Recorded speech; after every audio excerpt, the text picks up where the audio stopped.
Hey everyone, today I'm going to teach you how to open Microsoft Outlook Calendar. Without any further ado, let's get started. First, open your Microsoft Outlook application on your computer and log into your account.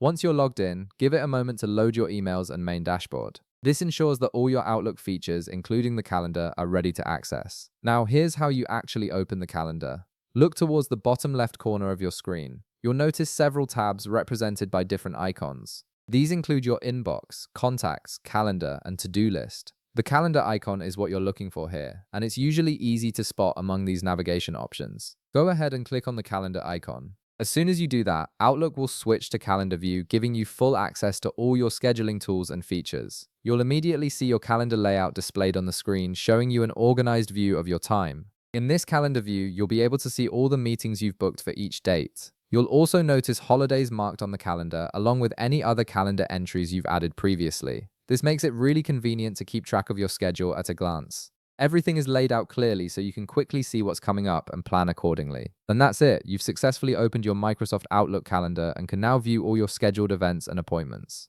If this video helped you out, be sure to leave a like, subscribe, and I'll see you in the next one.